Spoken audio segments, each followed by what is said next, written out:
Hello, welcome to the Culture Quarter, coming to you from chilly Canberra. I'm Siobhan Heanue. Well, he's remembered as the man who chose the site for Adelaide, and he designed the South Australian capital. Colonel William Light certainly left a great impression behind, and one that still inspires to this day. Now, a collective of Adelaide artists has resurrected his image all across the city. Simon Royal has this story.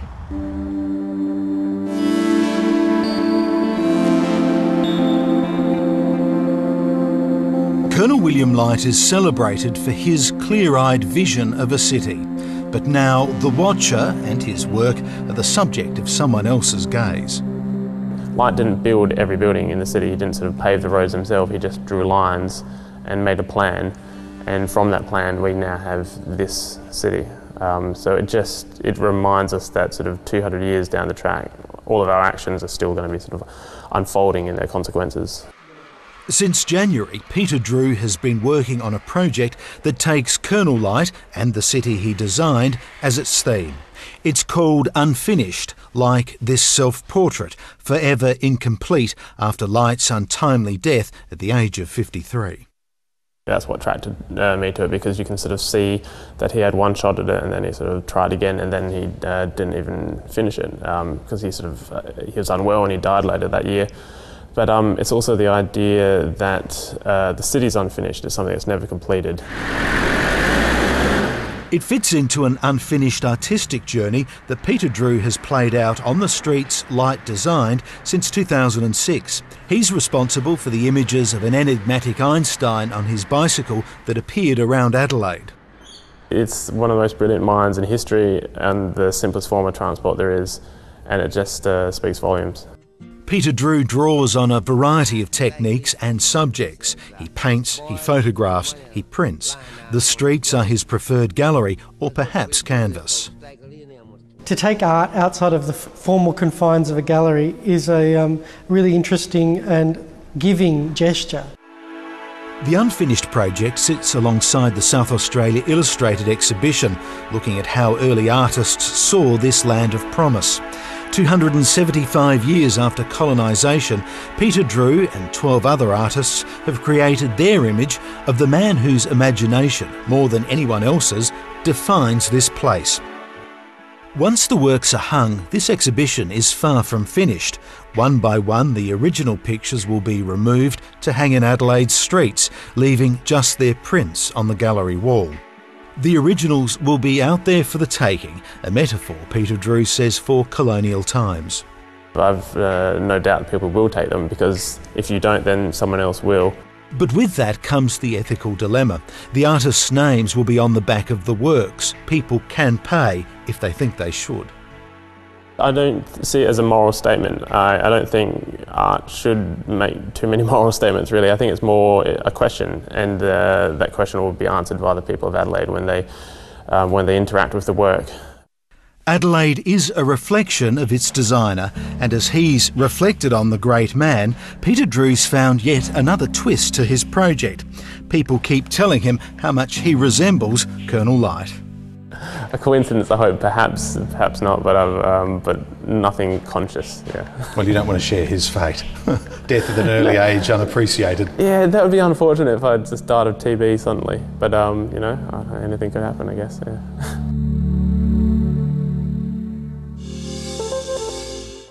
Exiled to a harsh land as convicts, they somehow managed to produce some of the most elegant portraits of Australia's colonial period. A new show at the National Portrait Gallery depicts the life and aspirations of early 19th century Australians from the pen of convicts. Gordon Taylor reports.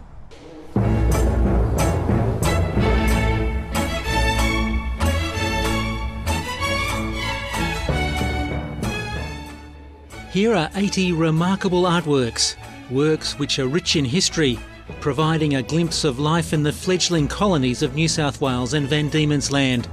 For actor John Waters, there's a familiarity with many of the characters he's played in early colonial period dramas. The gaze of the subjects is very genuine, very modern in quite a number of cases. They're not all flattering, and I like that. You know, they're just like from life, and that's what they are. What you get when you look at their works collectively is this wonderful, vivid sort of cross-section, or a map even, of the sorts of people that composed society. There are drawings, watercolours and miniatures, the work of 4 convicts who came in chains to the penal colonies. They may have been convicts exiled to Australia, but the 4 artists in this exhibition created some of the most significant and elegant portraits of the early colonial period. I think you do see the beginning of the lack of pretension and the more relaxed attitudes that came to be characterised as typically Australian, and I think you can see it in these portraits. You can read it in the little biographies of what these people did with their lives, and how craftsmen were put to work even though they'd arrived as convicts, because they'd been convicted of some fraud or forgery, and particularly the forgers. They were clever. They were good graphic artists, and they were put to work doing architectural drawings and things. Quickly their talents were noticed and they filled a demand. Everyone sought out these artists to demonstrate their status with a portrait.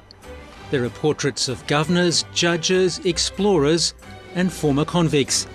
And at a time when relations between the colonists and Aboriginal people had deteriorated, they managed to create very non-judgmental images of Aboriginal people. They succeeded in representing them as individuals and as characters, not just as specimens or types. The exhibition provides a very rare opportunity to see many of the works. Most are on paper and are so fragile that they need to be permanently kept in storage out of the light. Some have never been exhibited before. They'll be shown at the National Portrait Gallery and later this year, Tasmania.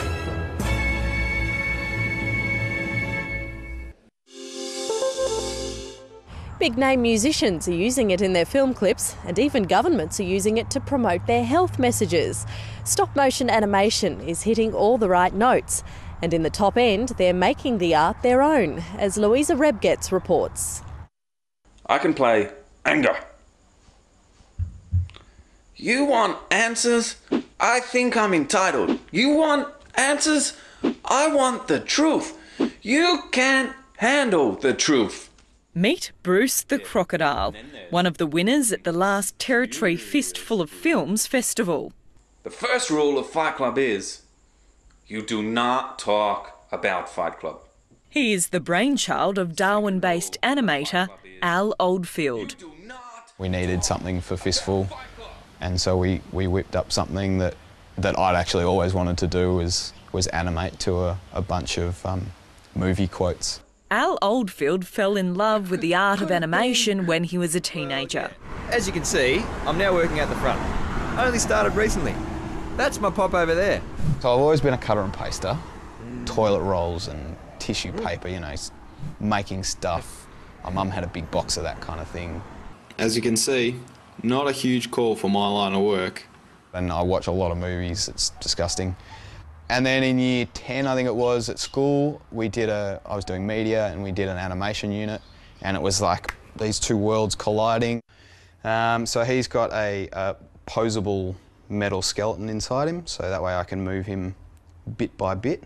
Stop-motion animation dates back to the late 1800s. It uses a camera to capture static frames with incremental changes to create the illusion of flowing movement.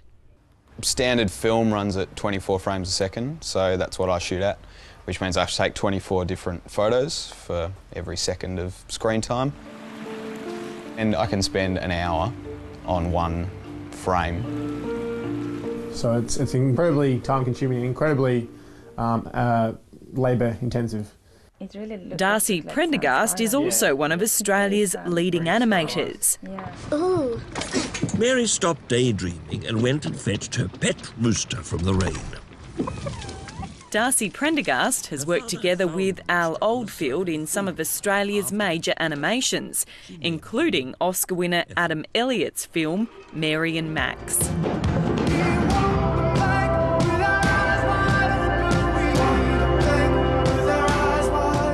Australian music sensation Gautier is a big fan of stop-motion animation.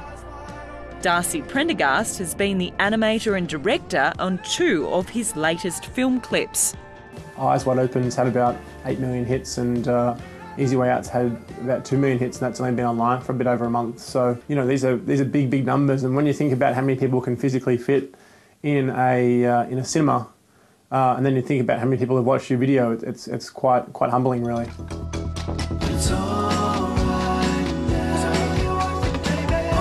Stop motion animation is having an international revival.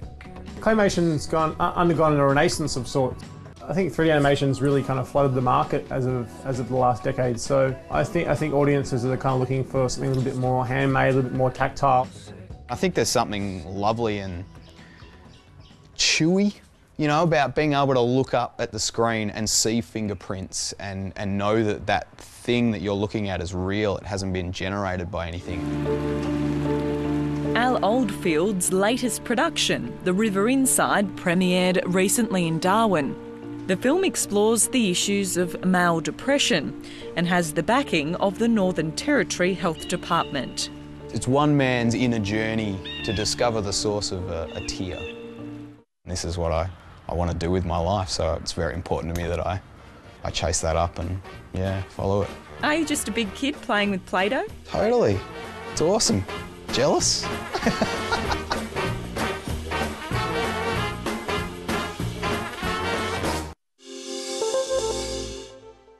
Well, that's all for this episode. I'm Siobhan Heanue. I'll see you next time on The Culture Quarter.